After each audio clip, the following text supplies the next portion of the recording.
What is going on, guys? Welcome back to your 17th C++ tutorial, and in this tutorial I'm going to be covering something called the if-else statement.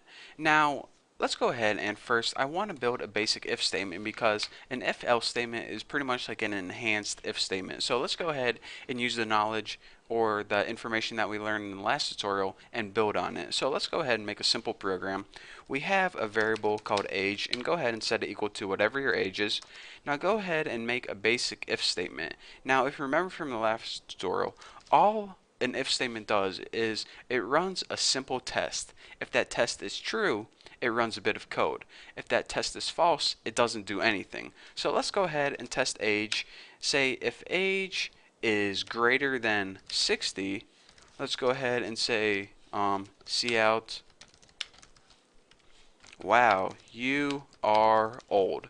So if the user is over 60, let's go ahead and say you are old. And now let's go ahead and end that line, run this program, and see what we get. We get nothing. And that is because I'm 24, so this program does nothing. But you build this program, you show it to your boss, and you're like, hey, where's my raise? And they're like, wow, this program is impressive and all. However, wouldn't it be nice if we could give a message to the user no matter how old they are? What if instead of skipping this if the test is false, let's give him an alternative message like, if anyone's over 60, we're going to tell them they're old. If anyone is under 60, we're going to tell them, hey, get a job. So you're saying, alright, I suppose I could put another if statement and then write age is less than 60, but you know what? That isn't the best way to do things. I'm going to show you guys something called the if-else statement. So the if statement basically ran a simple test. And if that test is true, it ran this bit of code, and if it was false, it did nothing, it skipped it. But now we want to say, alright, else, if the test is false, then we want to run this bit of code. So either way, it's going to run a bit of code either way. If it's true, it's going to run this bit of code. And let me just go ahead and copy that. If it's false, it's going to run this bit of code. But let's not put wow, you're old for either one. If they're under 60, let's go ahead and write you are young, get a job. So now when we go ahead and run our program, unlike before when it says alright, since this test isn't true, I'm just going to skip it. It says alright, this test isn't true, so what am I supposed to do if it's false? Well, I'm supposed to do the else. So let's go ahead and, enough of me talking, run it, and it says you are young, get a job. And of course, if the user is like 87, we run the program and they say, wow, you are old. So now you can see, instead of just having a basic if statement where it was either run a bit of code or do nothing, we now have the option of something happens for true and something happens for false. So now either way, your computer program is going to do something. So that is the basics of an if-else statement. So now that you guys know that, let me go even deeper.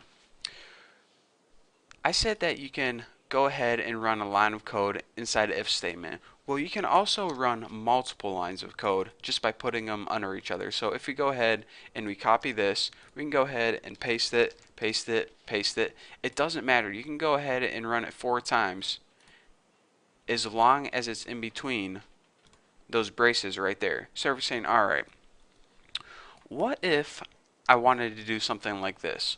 What if not only I wanted to check if they were over 60, but if they were over 60, I wanted to check if they were over 100. So let's go ahead and do that. So what I want to teach you guys now is that inside if statements, instead of just running simple lines of code, you can also put additional if statements. This is called nesting if statements. So let's go ahead and say if. And remember, this code is only going to run if the user is over 60. So now we want to test if the user is over 100.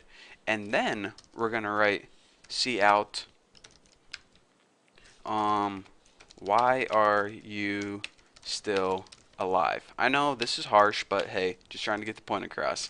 So now let's go ahead and we'll run this bit of code right now. So our program is going to say this. Alright. If the age is over 60, which it is, I'm going to run this bit of code right here. And in this bit of code, I'm going to test if the user is over 100. Well, they're not over 100, but they are over 60, so nothing's going to happen. So we're going to run this, nothing's going to happen. But say our user was 178. Pretty old, huh? Well, we're going to say, alright, is your age over 60? Yes, so now go here.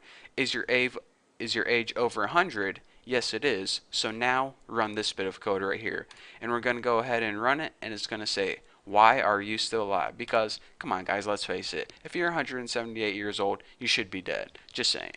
So now we begin to see how we can make complex tests and very complex programs. And I know that it's called nesting an if statement inside another if statement, but you can also nest an if else in here, and you can also nest another if in here. And what you can do is you can nest if inside of ifs as many times as you want.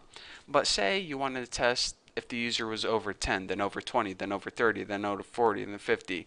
Well, there's even a more simple way to do this than nesting 1,000 different ifs inside of each other, and I'll probably be teaching you that in the upcoming tutorials. But for now, what I want you guys to take away from this tutorial is, instead of a basic if statement where if the test is false, then it just skips the code, you can now add an else.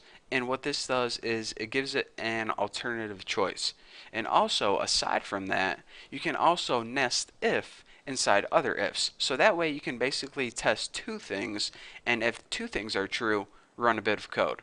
So as long as you understand those concepts, you should be good to go. So for now, thank you guys for watching. Don't forget to subscribe. And yeah, if you have any questions, send me a message on my website, thenewboston.com, and I'll be glad to answer them for you. So thank you for watching. Don't forget to sub, and I will see you in the next tutorial.